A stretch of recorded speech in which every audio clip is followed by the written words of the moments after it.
Bismillahirrahmanirrahim. Hello everybody. This is a new video about sequences. So study the nature of the following sequences. We will start by this one. So we consider un, which is equal to the square root of n minus the integer part of the square root of n. How about these sequences? Does it converge or diverge? What we can do, if we take n equal to k square, this means that we take n as a perfect square. In this case, we have u index nk subsequences. This is equal to the square root of k square minus the integer part of the square root of k square, which is equal to k minus k, and this is equal to 0. This means that the subsequences such that n equal to k square is a convergent sequences to 0. Thus, this converges to 0 when k converges to plus infinity. After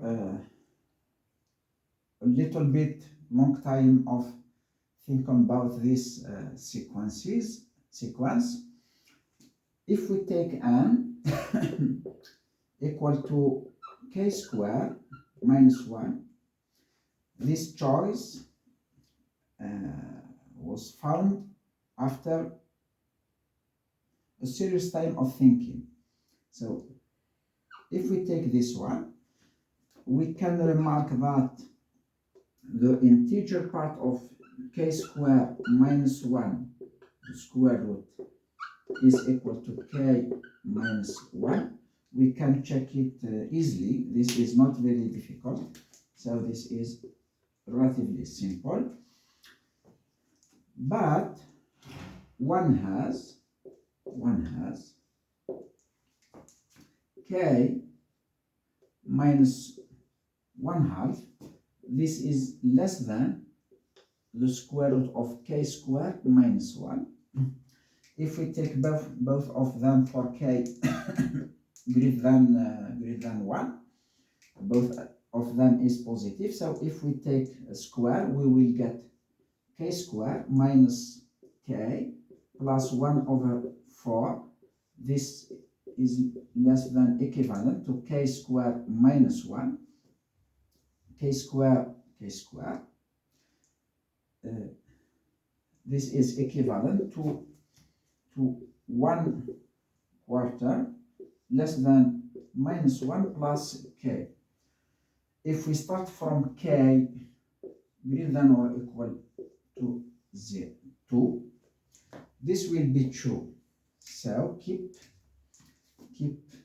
in our mind this nice and cute inequality. It will save our lives concerning this exercise. Then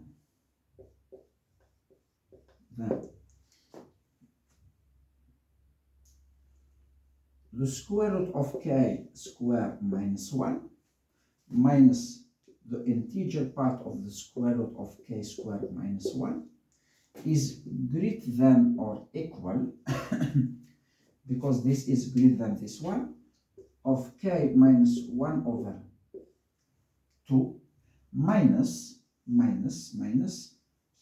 this minus k minus 1, and it is actually strictly great, which is greater than 1/2.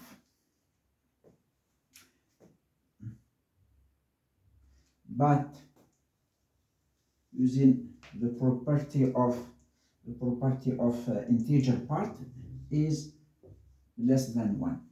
So here we have a subsequence which is bounded by 1 and 1/2. using a famous theorem, we can extract subsequences such that it is convergent.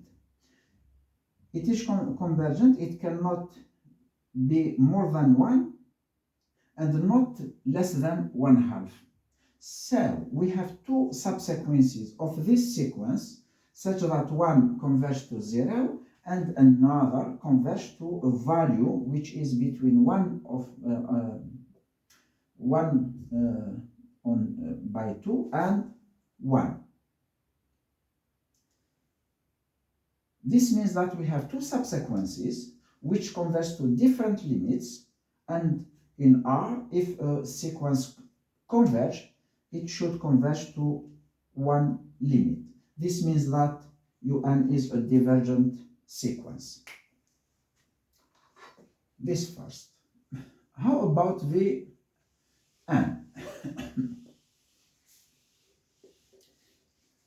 Actually, the two sequences V index n and W index n are simple, very simple. We calculate Vn plus 1 over Vn. This is equal to, after calculation, to n plus 1 over to n plus 2, which is less than 1. Here we are dealing with positive sequences. Then we can use this criteria. This means that Vn plus 1 is less than Vn. This means that Vn is strictly decreasing, but it is bounded by 0. Vn is decreasing and bounded by 0. Below bounded by 0. Weierstrass theorem, not Weierstrass theorem. We use Weierstrass theorem about extracted subsequences. Using monotonic and bounded sequences, this implies that Vn is a convergent sequences. How about Wn? To solve Wn, Wn plus 1 minus Wn, this is equal to just to 1 over k over n plus 1 square, which is strictly greater than 0. This means that Wn is increasing, and Wn is equal to the sum from k equal 1 till n, 1 over k square. This is less than the sum. This is less than 1. Actually, this is equal to 1 plus the sum from k equal 2 till n. Just we move a step. 1 over k square, and here it is less, and here we take k minus 1. But using the telescopic method, we get 1 plus the sum from k equal 2 until n, 1 over k minus 1, minus 1 over k. So k minus k plus 1, it's okay. We cancel terms, just this is less than 1 plus for k equal 2, so 1, and the last term 1 over n, which is less than 2. So we have a sequence which is increasing and bounded above by 2. This means that it is convergent. This is all for today about sequences. I will prepare just in few minutes another video about polynomials. Thank you very much. See you next.